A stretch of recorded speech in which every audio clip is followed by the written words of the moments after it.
Assalamu alaikum wa rahmatullahi wa barakatuh. Bandiraɓe mi hofnon mi elana ke on hayruji ɗuɗɗi hedi duniya be alahira.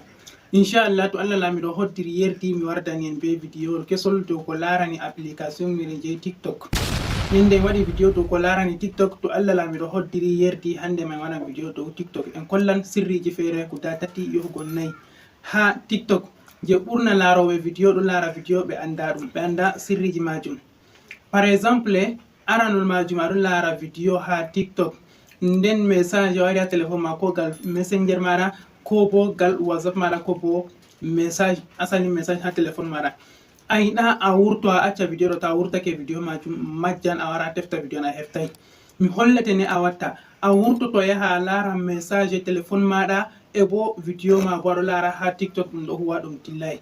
ngam majum ɗo gotel nder ko mi hollata en e bo ɗum ɗon ɗum jurto Allah lamiɗo hoddiri yerdi mi subti guda 4 mi yiɗi mi holla en yimɓe andaɗo majum to Allah lamiɗo hoddiri yerdi mi hollana en ɗo majum ngam majum ko mara haaje tokkeɗam nder video ɗo igga fuɗɗam ha ragare en lara noy on ɗum latorto inchallah ngam TikTok ɗum warti ɗum hunde feere on je wala mo wala ɗon nasta TikTok famɗi kala bo ɗon nasta TikTok lara video TikTok chat ɗo ɗum video muɗum ngam majum ta yejjite abonugo ha chaîne je Fasaha TV on abona on ɓiɗɗana video ɗo like j'aime partage ne woɓɓe feere bo ɓe ndara ɓe nafitoro be video majum inchallah ngam majum en nasta nder video majum bana ni.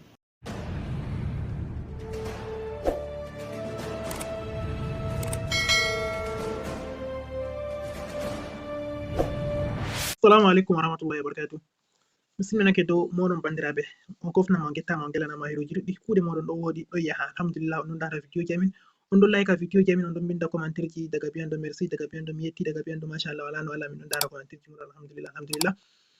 min getti sosai banni on mara haje nongi nden ɗon dara video ji e bo on ɗo abona on ɗon like on ɗon binda commentaire minen bo min be accu jottaro min tokka tango video ji fere fere dogo laran tindinoji application ji en ngara hande en giɗen kolla sirri wan gota nder sirriji ɗon turde application meɗen je TikTok mi yiɗi holla on sirri gotel nder sirriji majum en kolli feere kenya hande bo en giɗen kolla feere ɗo Allah lamiɗo hoddiri yerdi ko bo en ɓe hecci kena ko ndena mi anda nde video ɗo yata YouTube ngam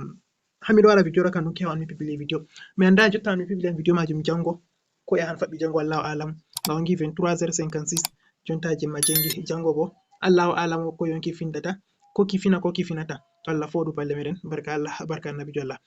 ko mi yiɗi mi holla en nder application majum je TikTok premier kan tawari a maɓɓiti TikTok maɗa banni a tawan jotta kam a lara video banni ha TikTok amma bo aɗo huwa kugal feere irin ko bana juuɗe ma ɗo sofi a yiɗa mema écran téléphone maɗa ko bo ɗe ɗo tunmi ko ɗe ɗo nyormi a yiɗi bo aɗo continue téléphone maɗo jooɗi sera aɗo lara video maɗa ko aɗon repasse almita ko ni a yiɗi aɗo lara video je timmi pat zappa feere muɗum a wala haaje sey a zappa be juuɗe maɗa video majum sala feere muɗum hide ko en nasta gadan gadan nder video majum ɗo banda ta jutu abonu ne ha chaîne ɗo useni abonu ne useni ha chaîne je Fasaha TV ɗo ta abone a ɓiɗana video majum j'aime ta ɓiɗana video man j'aime ɗo useni partage ne woɓɓe feere bo en ara nafitoro koko ɗum ɓesdete koko bo ɗum ustete ɗum sey ma a heɓa mbar jarabe majum ɗum ustantamaɗa memgo like ɗo mema nawatama hondu abonugo ɗo bo hosatama ceede ha konti partage ɗo bo hosatama wakkati to ɗuɗi hosama ɗum 30 secondes a partage a timmini ɗum fu majum ɗo abonugo like go partage go ɗo ɗuɗi man ɗum hosamaɗa 1 minute sakko ma waɗata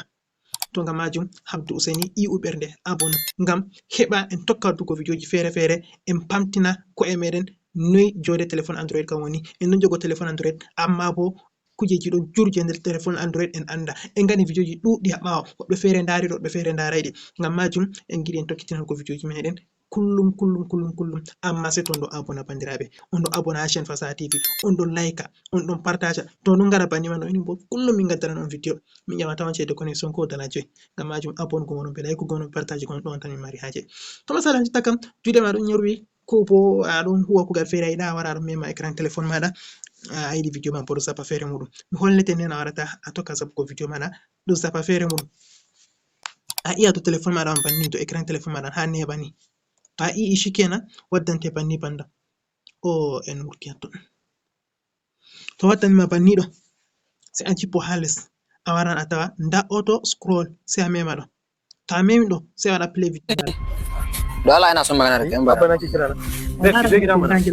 ina fito kasuwa zan kira a lara ngel ɗo ha dow ngel active ba wigo to video an timmi fuɗɗiti ta continue to video ɗo majum a yiyan video han sappi ngam man hayen dasa video an yaha feng nai waddi video an ha feng 70 on laare video majum timmi fuɗɗitay feere continue yehi yeso ɗo bo to timmi continue yaha yeso e to a yiɗi a darna jotta kam a yiɗi kala video ji a laari pat fuɗɗita bo sai a wara annila je ɗo go a iya ton banni to a ini shikenan ɗo man annili ta yiɗi a fuɗɗita wara bo bana jana go a iya haɗɗo ha neɓa to a iya ha neɓa a hosa a jippo les ta a jippi les a yiyan auto scrolling nda ɗum ɗo sai a hosa video an ɗum wanca feere muɗum to malla bo aɗon laara video ha tiktok a yi message wari gal feere ta a acci video majum majjan ni on a waɗata aɗon laara video majum a wurtake bo aɗa waɗa haaje maɗa feere nder téléphone maɗa ɗo bo mi yiɗi mi holla en bandiraɓe ta yejjite abonné partage like video ɗo sai on hosa on i a dow ni woɓɓe feere ɗo andi ɗo man kam amma woɓɓe feere anda miɗo yewtida be yimɓe je anda ta waɗi banni go sai a jippo les ta jippi les a yiyan picture in picture ba wigo a mema haɗɗo ta a memi haɗɗo ni shikenan sai wara mema ton on ta memi ton on nastinta ha nder tiktok maɗa banni display je tiktok maɗa waddante banni sai a tefa tiktok amma tiktok lite waɗata sai tiktok original tiktok sai wara huɓɓa ɗo ta huɓɓi sai waɗa retour 170 fuɗɗita nora mema yowa shikenan ko mema abin communication is always the best wannan da kuke on yiyan nda video tiktok meɗen ha yasi e bo foti a nasta aɗa waɗa hajeji maɗa feere a nastan whatsapp maɗa a nastan facebook maɗa a yiɗi a jippina ɗo man ni ta yiɗi ma a famɗitina ngel ɗo ngel famɗita seɗɗa a nanga be koli ma ɗiɗi a hosa a famɗitina to a yiɗi to ɗo bo en timmidiri to a yiɗi a huwi kuɗe ma timmina a yiɗi a maunina video man bo sai a wara iya haɗɗo e to a yiɗi a itta video on sam bo a iya haɗɗo to en giɗi en maunina video majum sai en ina haɗɗo shikenan en ndara video mauniti warti bana nane to na en kolli kuje ɗiɗi na lutti gotel malla bo jotta kam ɗum gimol on aɗon nana ha gal tiktok gimol man fottani maɗa a heɓaygol a yiɗi bo a wurto a waɗa haaje ma feere shikenan ɗo ɗo wolwago sai a iya dow to banni a hosa a jippo ha les a yiyan background audio sai a huɓɓa ɗo ɗo ta a huɓɓi ɗo ɗo a system sun ce Galaxy Z Fold 3 mai one screen sannan mai dot gashi dan gaban yana da dot komai da komai lafiya kalau kal gashi nan a cikin da yana kawowa 256 12 gram 5G network da naira 170 kacal ntami on pami kom tindinɗo foti to a waɗi banni ɗo a wurto nder téléphone ma nder tiktok man cak a wurto a larata ko ɗo dogga nder tiktok kam amma bo aɗa nana wolde an ɗo wolwa to on gimi holli on sirriji tati ɗo ɗo je ko wala mo andi ɗo majum ɗo sai mo laari video am ɗo ko da woɓɓe feere andi onon ɗo kam mi andi on anda onon je jooɗi dukki wakkati ɗum ndara video ɗo mi andi on gettata ngam majum bindani am na commentaire machallah